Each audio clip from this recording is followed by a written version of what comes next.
Bom dia para quem é de bom dia e boa noite para quem é de boa noite. Olha nós aqui outra vez, amigas. Mas este mês muito, muito especial.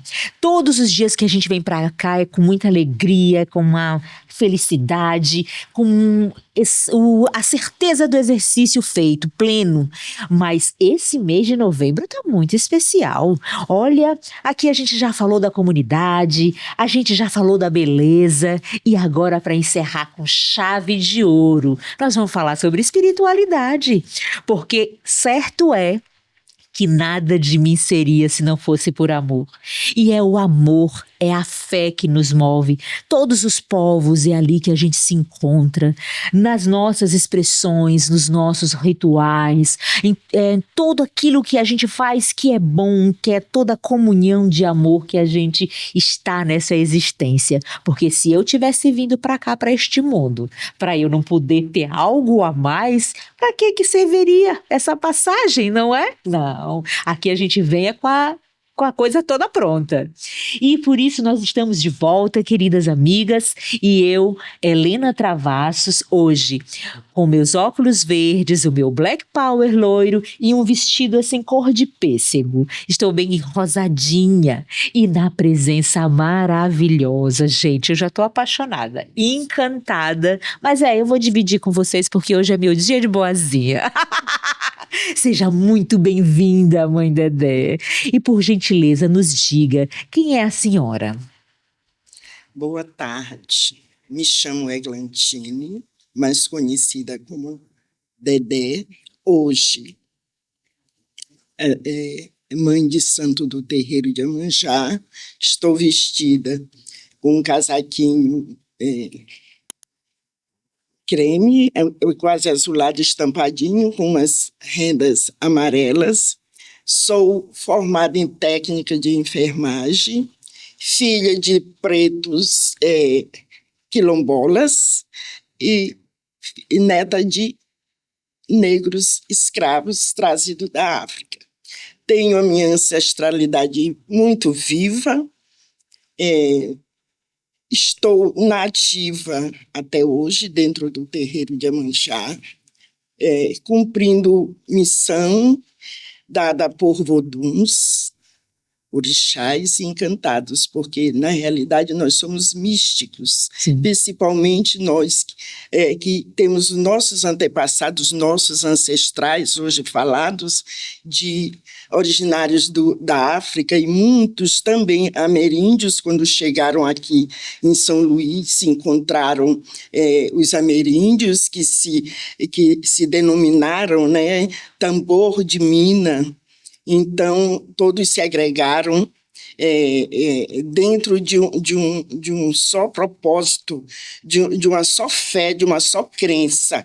E isso move desde os meus antepassados até os dias de hoje, que eu espero que se perpetue por muitos e muitos anos. Amém! Eu gostaria que a senhora nos dissesse... o seu terreiro, ele está em qual linhagem?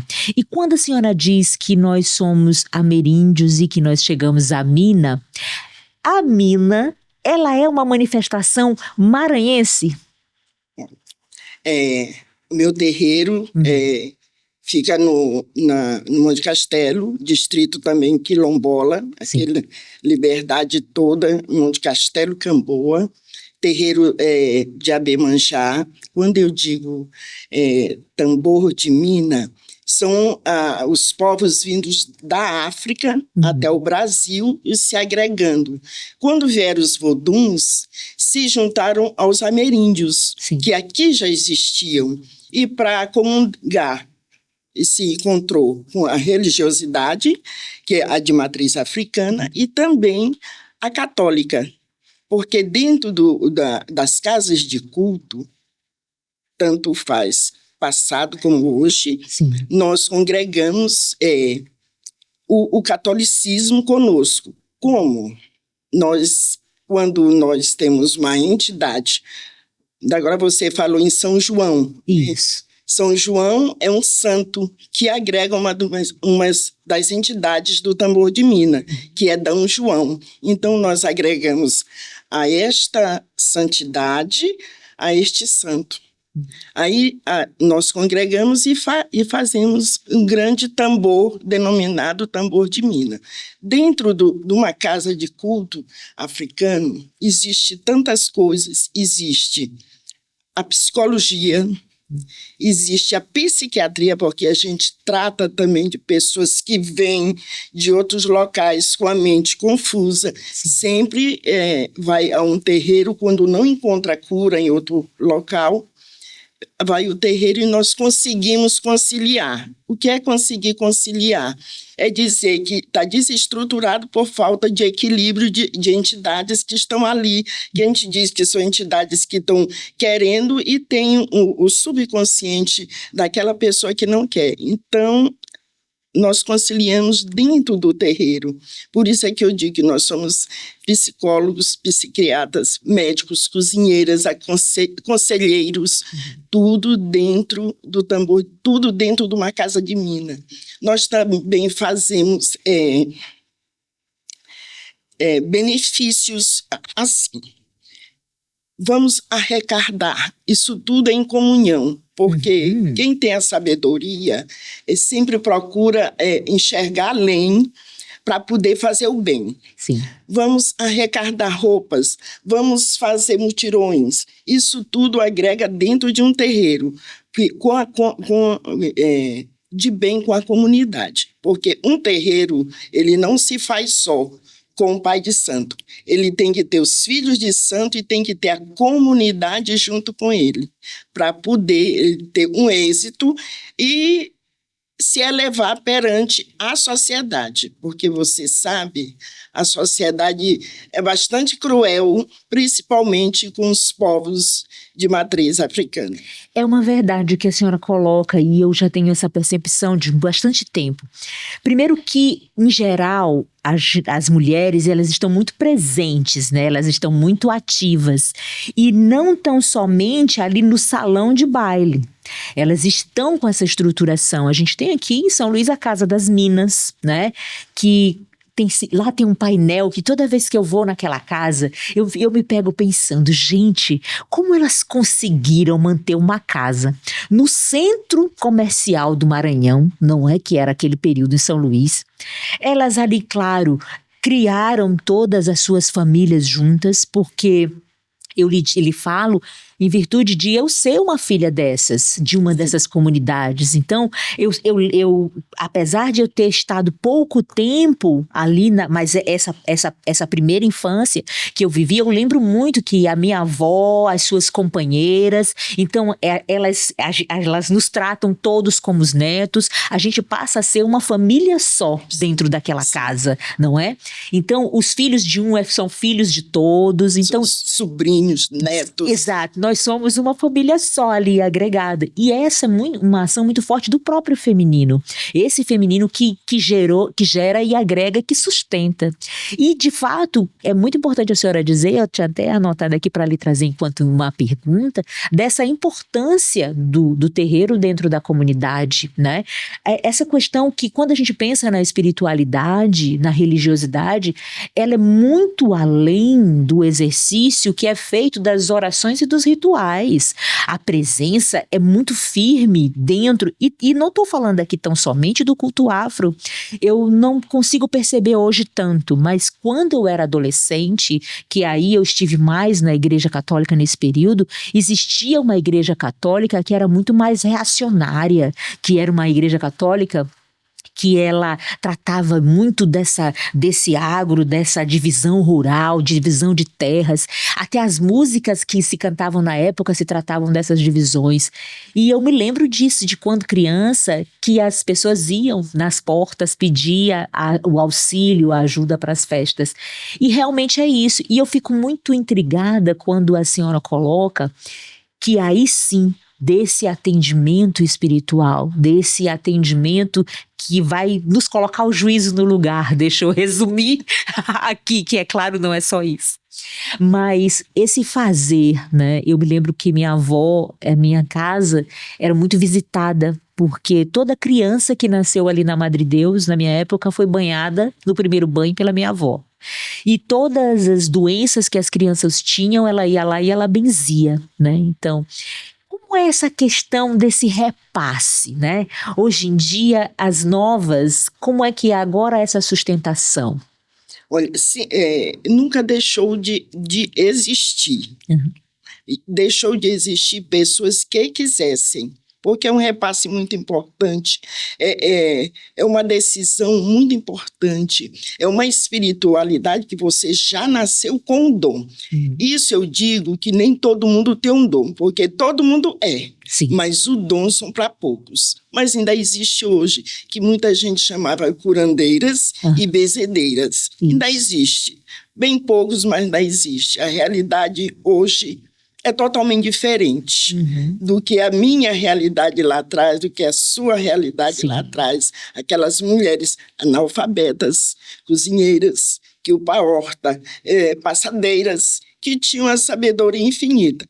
Hoje, o mundo deu a capacidade dessas mulheres, que nasceram dessas mulheres, com sabedoria, que para muitos era pequena, mas era grande demais, deu o caminhar. Qual foi o caminhar? A escola, a faculdade, para abrir muito mais a mente. Sim. Esse foi um grande avanço para nós, enquanto povo de matriz africana, enquanto povo de terreiro, enquanto povo preto e pobre. Porque a grande realidade é essa, porque eu sou muito realista. Eu vivo num mundo hoje que eu já vivi o passado, e o passado reflete muito. E hoje eu digo assim, felizes do que hoje eles têm para fazer, para dizer e para ir, sem ninguém barrar. Não vai. Porque mesmo tendo preconceito ainda, nós temos muito preconceito racial. Sim. E isso eu acho que nunca vai terminar. Mas os Voduns sabem, os Encantados sabem, os Inquices sabem, as crianças... Bom, só eles sabem. Mas é uma coisa difícil e muito prazerosa, porque te dá a possibilidade de você lutar para vencer. Sim. Tanto na tua religiosidade, como na tua espiritualidade, materialidade, como preto, como pobre. É muito bonito ver um pobre estudar e vencer, um doutor. Da onde é preto? Da onde? De matriz africana. É filho de quem? Filho de José, um pai de santo lá de Bacabal, que não tinha nada. Veio para a cidade. Isso tudo requer sabedoria, que muita gente tem. Compreendo. E muita gente tem com dificuldade de discernir. Sim, sim. Mas muita gente tem. E isso eu fico feliz por nós, enquanto pretos de religiosidade de matriz africana, ter espaço que nós não tínhamos. É verdade, porque onde já se imaginou que a gente ia para a internet falar de cara aberta e é engraçado que, como a senhora diz, existe um passado que a gente viveu e uma realidade que hoje é diferente, mas que se reflete, não é? Então, é um ato que antigamente era uma coisa inimaginável. E possivelmente ainda fosse mais forte de exercício do que hoje é. Mas era inimaginável que você pudesse chegar de cara aberta e falar. Porque, na verdade, essa é uma... Não que tenha mudado a espiritualidade em si, mas, de fato, o mundo que existe hoje, ele é mais plural.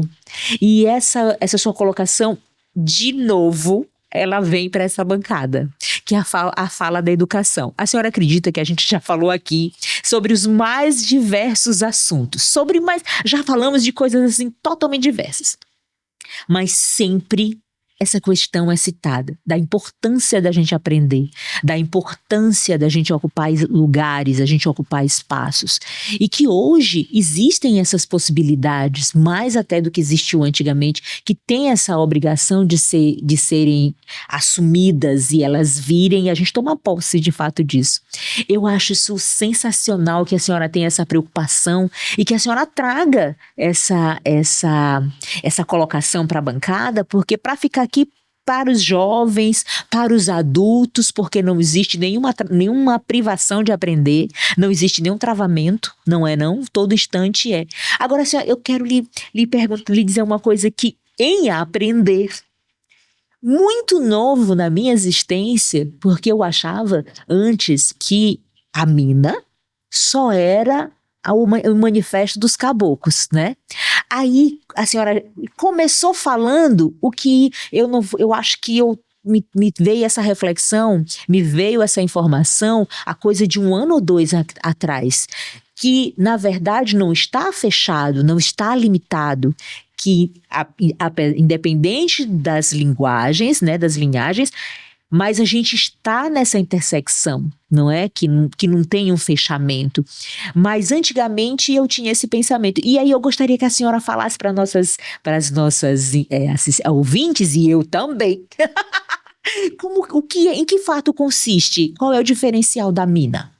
Olha, o tambor de mina, a mina, foi trazida da África para cá, no navio negreiro, por aquelas mulheres avantajadas, Sim, chamadas negras minas. Quando chegou ao Maranhão, e foi feito casas de cultos com tambor de mina. E isso sempre homenageando essas mulheres vindas da África para cá, trazendo os orixás e voduns. Como eu já lhe disse, quando chegou ao Brasil, sim, se agregaram aos ameríndios. Que são ameríndios? São índios, são encantados, são divindades encantadas em peixes e borboletas, na matas, em bichos, e um se agregou ao outro. A África vindo ao Brasil e o Brasil se agregando à África, com toda a segurança e semelhança de confraternização entre povos. sim. Uns vieram de lá sofridos, vendidos, corridos, e chegaram ao Brasil e encontraram o quê? Apesar de muita escravatura, mas encontraram alento. Alento foi aonde? Em grandes senzalas, em grandes terreiros, uns aos outros, e cada um montaram suas senzalas, suas casas, suas roças, como eles diziam, que hoje são terreiros, né? Sim. Montaram e se uniam, só um credo, só uma fé. Qual era a fé? Os voduns. Qual era o credo? Cristo. Porque sem ele também nada feito. Se estamos na Terra, tanto nós como grandes entidades, é o grande Olorum que se chama Cristo. São credos e crenças, tudo juntos, numa grande fé e esperança entre eles, os que estavam vindo e os que estavam aqui, chegando todos em comunhão e realizando grandes feitos que, como vieram, eram reis, vieram como escravos. Então, aqueles se agregaram aos que estavam se unindo para não ficar... Na época, não sei se eles sabiam que era depressão, mas jogado, como se diz, às traças. Então, denominou-se o Grande Tambor de Mina, união de povos voduns e povos ameríndios, entre o Beni, Daomé, África e o Brasil. Lindo! Mas que lindo, Dedé. Assim, agora eu vou lhe dizer uma coisa, que a ignorância que é a mãe de tudo, né? Porque eu, com toda essa vivência, toda essa observação, eu não consegui até 2 anos atrás, eu acredito, ter essa compreensão tão básica de que se se chegaram no Brasil e já existiam tantos, que era de fato essa agregação que ia formar o culto. Na minha visão, a minha visão estava ali limitada, de que só uma coisa né, que cada um tem só um exercício, e graças a Deus eu já sei que hoje não é essa uma verdade. E dessa minha questão muito pessoal, eu até lhe trago um outro questionamento, que é essa ignorância que leva à intolerância, né? A gente hoje em dia tem espaço de fala, né? A gente tem um posicionamento, mas a gente enfrenta ainda de peito aberto a intolerância religiosa. O que a senhora pensa a respeito? Olha, para nós, enquanto terreiros, estou falando territorial. Correto. Enquanto terreiro, é difícil, porque hoje nós temos políticas públicas, muitas. Eu admiro demais as mulheres da Renafro, mulheres de axé, elas são batalhadoras, mas ainda falta muito, porque ainda falta muito mais respeito a nós, enquanto terreiro, enquanto mulheres, enquanto pretas, né, enquanto pobres, porque a questão o que mais se segue nessa linhagem de tambor, de matriz africana, são pretos e pobres. Correto. Que isso está totalmente errado. Sim. Né? Que hoje já tem estudiosos que são de matriz africana, sim, mas são pretos, a maioria. E isso é uma sociedade que nos ofusca. Nós vamos para cima, nós somos mulheres, nós somos guerreiras, mas nos ofusca, porque quando chega num embate crucial, sempre tem um basta. Sim, verdade. Sempre tem esse cálice. Sim. Aí a gente não recua, a gente só descansa para enfrentar tudo de novo. Mas é muito triste. O preconceito está bem aqui. Existe, nós não podemos fechar os olhos, porque eu sempre digo, dentro da própria religião, existe os preconceituosos. Sim. Tanto da de matriz africana como na católica. Existem os preconceituosos. Isso é muito triste. E estamos avançando. O mais importante é isso, é o avanço que nós estamos dando. As políticas públicas, eu digo assim, que os gestores deveriam ser mais presentes para conosco. Sim. Dentro do nosso habitat. Qual é o nosso habitat, nosso terreiro? Ou quando nós nos manifestássemos com nossas entidades, nossos toques, eles se fizessem presente, não para ficar, para comungar, para passar, para dizer, estou aqui junto com vocês. Sim, claro. Isso seria tão importante, mas é uma coisa a caminhar e nós ainda vamos conseguir isso. Eles chegarem, adentrarem, sentarem e escutarem o cântico, como é bonito a incorporação, os benzimentos, a fala, o tratar, o som do atabaque, o som do agogô, das cabaças, e eles se encantarem com aquilo. É um dia, mas nós vamos conseguir. Com certeza, até porque muito em breve nós seremos eles. Me aguardem. E a senhora sabe que quando eu começo esse podcast falando que é amor, é porque é amor de fato. Porque existe a diferença da espiritualidade e da religiosidade, né? E a identidade construída, ela vai sim nos colocar num posicionamento de maior poder. E não é um poder que é aquilo que hoje em dia é extremamente sofrido. É algo que é natural, como hoje a gente acordou, a gente levantou, fizemos nossas atividades, estamos aqui, daqui iremos para outras atividades, é da mesma maneira. Então, quando a gente se divide, inclusive dentro dos cultos, porque aí não é a espiritualidade, é a religiosidade. Quando a gente está nessa divisão de pensamento, a gente está ali, tanto se enfraquecendo, se deixando suscetível, como também nessa abertura, É o momento em que a gente está sempre refazendo um pensamento, por vezes para o bem, por vezes nem tão bem. Mas aquela mulher que recebia todas as crianças para dar o primeiro banho, ela fazia aquilo por amor.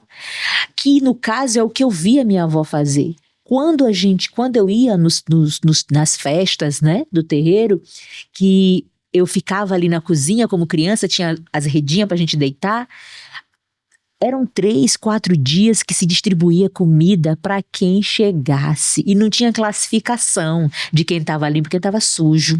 E assim eu ainda continuo vendo. Eu tenho sempre essa percepção, e eu trago isso comigo, né? Eu tenho sempre essa percepção que quando dentro do nosso território, como a senhora coloca, né, do culto afro, a gente tem muito mais essa questão de agregar e dividir, de receber o próximo, do que um julgamento de quem está vindo, de que moldar alguém para se enquadrar naquele propósito que muitas religiões fazem. Olha, tu só vai ser abençoado a partir do momento que você usar a roupa vermelha, ou que você tiver 50 metros de fio de cabelo comprido, ou que você não fale determinada palavra. Eu entendo que nos terreiros não funciona dessa maneira. A gente chega e a gente é recebido, né? E é isso que é muito bom. E, infelizmente, existem muitos movimentos de intolerância que não estão com essa visão. Mas isso que a senhora diz, se no dia que tu tiver com vontade de ir agredir o próximo, te sentar lá do lado dele e tentar enxergar quem é o próximo, muita coisa muita coisa vai ser melhor. Porque eu também acredito, e tenho dito isso daqui, que muitas mudanças, elas vêm de pequenos passos, né? São pequenas ações que fazem grandes revoluções. Então, quando você não conhece o próximo, quando você tem apenas um imaginário, você não consegue, de fato, passar essa questão da intolerância. Mas, para além da intolerância, nossas conquistas, uma delas a senhora já colocou aqui, que é o fato de hoje a gente estar aqui sentada nessa bancada, a gente está conversando aqui, ó, conversando abertamente sobre os nossos entendimentos. E quais outras conquistas a senhora tem nessa sua vida tão grande de entrega a essa comunidade? A minha entrega é de amor. Amor pelo sagrado e porque faço. Eu queria que todos os povos, independentemente de religiosidade, dessem as mãos para uma só comunhão, o amor. Exato. Porque sem o amor não existe, né? E nós estou até um pouco emocionada, mas é normal. Mas é normal, porque eu sou assim. E nós temos que prestar atenção, que nós temos que viver próximo do próximo. Sim. Porque só ninguém vive. Verdade. Independentemente de religiosidade. Porque nós somos matérias. Nós vamos. Espiritualidade fica para os que vêm. Então, os que estão têm que fazer por onde? Vamos amar uns aos outros, independentemente de religião. Exatamente. Porque enquanto não existir este pensamento bem aí, que pode existir meia dúzia, mas o restante está meio escuro a muitas palavras. Enquanto não existir, nós vamos ficar nesse embate, fazendo seminários, fazendo palestras para agregar. Sim. Religiosidade e espiritualidade. Que se nós prestarmos atenção, é tudo uma coisa só. Entidades, espiritualidade, materialidade. Tudo é uma pessoa para dividir a materialidade e a espiritualidade. É uma pessoa para dividir e divide em inúmeros fragmentos sem necessidade. O que eu espero da humanidade é que se confraternizem uns aos outros e pedindo perdão pelos pecados que nós pecamos até em pensamento. Sim, verdade. Enquanto não existir, é uma pena. Nós vamos ficar na luta também, porque nós, mulheres, nascemos também para ser guerreiras. Vamos ficar lutando para chegar um dia, todas unidas, e dizer: conseguimos. E esse dia vai chegar. Essa é que é a minha perspectiva. Aham. E sempre digo assim, embora não esteja nesse plano, mas aonde eu estiver, eu disse, um dia eu disse isso. Ora, nós vamos ter nessa festa juntas. Eu digo, rapaz, ela falou, foi mesmo. A senhora pode ter certeza, o compromisso está firmado. Eu estou de olho nessa festa.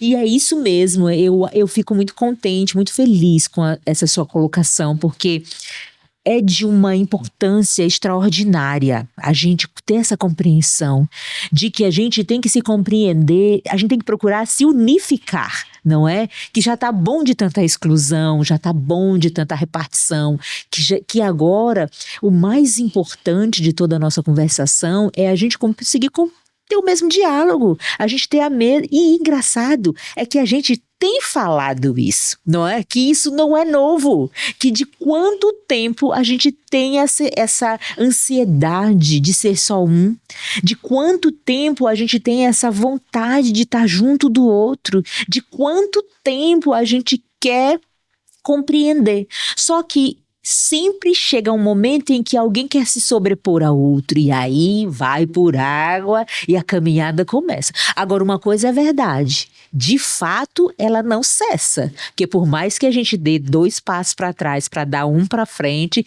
a gente dá 5, avança 1, mas parado é impossível de se permanecer, parado não fica. E eu fico muito feliz porque eu penso muito em muitos momentos dentro desse seu raciocínio. Meu lugar é na vitória. Eu não tenho lugar, eu não tenho outro posicionamento. Eu só estou lá no pódio. Meu lugar é no primeiro lugar. Esperem que é lá que eu vou chegar. E dentro dessa nossa conversação, eu acho muito importante é que eu tenho essa ansiedade, a senhora já tem toda uma prática, tem todo um exercício que deve ser respeitado e deve ser respeitado porque, como eu lhe disse há pouco, hoje quando a senhora acordou, a senhora veio para cá para fazer o que já faz, que é cuidar dos outros, porque estar conversando conosco aqui é esse cuidado com o próximo, não é? Então, é todo dia se levantar, se disponibilizar. E aí eu pergunto para aquele ser humano que ainda está lá intrigado, mas o que é que está errado nisso, meu colega? Não é não? Mas o que é que não deve ser feito nesse sentido? É impossível que a gente não consiga perpassar essa questão toda. Mas, adiante de tantas coisas boas que a senhora já viu, tantas transformações. Conte pra gente um momento muito especial dessa sua vida. Eu já tive tantos especiais. Foi quando eu ganhei meu primeiro filho, pode ser? Deve. Foi um momento especial porque foi só eu, ele e minha mãe. Sim. Não tinha mais ninguém. Então foi um momento muito... E fragilizado, porque não sobreviveu. Muito... É especial e triste, mas eu gosto de falar para poder desabafar. Ressignificar. Isso. Até porque tudo existe um porquê e tudo é uma saída, né? Isso é de longas datas, mas ainda é vivo em mim. Tá? Há 47 anos atrás. Olha como é vivo. Verdade. Esse foi um momento muito especial. O outro foi quando eu fui para o terreiro onde hoje eu sou mãe. Em 77, no terreiro de Iemanjá, 15 de novembro, vai fazer esse ano. Sábado. 47 anos, ou 46 ou 47 anos que eu estou lá. E hoje sou mãe daquela casa. Também é um ressignificado muito grande, é uma alegria. imensa e deu ter ajudado a construir e está construindo novas vidas, ajudando novas vidas e fazendo da espiritualidade um caminho que todos sigam sem medo, com esperança, com bastante humildade, porque espiritualidade também tem que passar pela humildade. Aqui até eu lhe faço uma pergunta. E como é ser a mãe de tantos filhos? Porque a senhora está ali assistindo várias vidas que vêm e que vão, que permanecem. Como é acompanhar todas essas vidas? É bem difícil e complicado, porque o ser humano, cada um é uma personalidade diferente, mas todos com o mesmo coração. E ajustar cada pessoa num ideal não é difícil e nem complicado. Basta ter paciência e sabedoria. O que se fala hoje aqui é em sabedoria, porque a sabedoria perpassa qualquer ambiente, qualquer mente e qualquer corpo físico. Então, se você tiver a sabedoria dentro de uma casa, junto com seus filhos, na conversa, dialogando, ensinando os caminhos, é muitas cabeças, é muitos filhos, mas dá certo. Sabe por quê? Porque o ideal é saber também aceitar os erros. Sim. Difícil, porque, né? É muito difícil você aceitar um erro, porque não é só seu filho que erra, você também erra. Então vamos sentar e vamos dizer onde nós erramos aqui. Não foi só vocês. Então, todo mundo tem suas falhas, mas nós estamos para ajudar a todos, com falas, com puxões de orelha, mas isso faz parte. E quando, depois de tudo, é muito gratificante. Por quê? Porque a gente tem a certeza que cumpriu a missão. Sim. Porque a espiritualidade também é uma grande missão dada. Então, quem souber cumprir, bem. Quem não souber cumprir, também muito bem, porque vai aprender. Sim. Porque tudo é um aprendizado. A espiritualidade, você vai para o seu trabalho, é um aprendizado terreno, você vai para a espiritualidade, é um aprendizado. E tudo nas nossas vidas é um aprendizado. E dentro do terreiro é um grande aprendizado, porque são pessoas, são cabeças, são mentes, cada um diferente do outro. Mas a sabedoria e a paciência leva tudo ao lugar certo, na hora certa, no momento certo. E tudo dá certo. Pois eu fico tão agradecida. Eu agradeço demais porque a senhora ter se disponibilizado e ter vindo aqui. Eu fico pensando que a minha mãe, que é mãe de 4, já é uma loucura. Imagina ser mãe de tantos, não é? E com esse desprendimento de que são vidas que passam, não é? São vidas que hoje fazem parte, amanhã vão fazer parte de uma nova maneira, em uma nova circunstância. E tá firme nesse questionamento. Tanto que eu coloquei até para a senhora no início que as pessoas têm uma visão muito, muito externa desse exercício, como se a capacidade que você tem, hoje a senhora está lá prestando serviço, amanhã a senhora sai, aí depois de amanhã não quer mais, aí depois de amanhã volta, aquela coisa toda. E na verdade, olha quantas... É dedicação. Quão a importância, porque a senhora está ali naquela liderança de muitos, não é? São muitos que a senhora tem que estar pronta e preparada para estar na atuação firme dessas pessoas. E são desafios. Eu acredito. Aí eu não quero, não. E eu quero lhe agradecer tanto por a senhora ter vindo. Foi muito importante a sua presença aqui conosco. Hoje sou eu mais uma das suas filhas que aprende. É mais uma vida que passa nas suas mãos. Assim como das nossas ouvintes. Agradeço a Estácio que nos dá essa oportunidade. E quantas vezes a senhora quiser voltar, a casa é sua, que aqui quem manda é a senhora. Assim como de nós o que a senhora precisar, nós estamos firmes, porque esse é o nosso propósito, é de estar sempre auxiliando a próxima. Eu agradeço em nome do terreiro de Iemanjá, em nome de D. Luiz, no Xiabê, que lhe dê caminhos, muito mais sucesso e que minha mãe Oxum lhe proteja grandemente. Eu recebo. Amém, muito obrigada.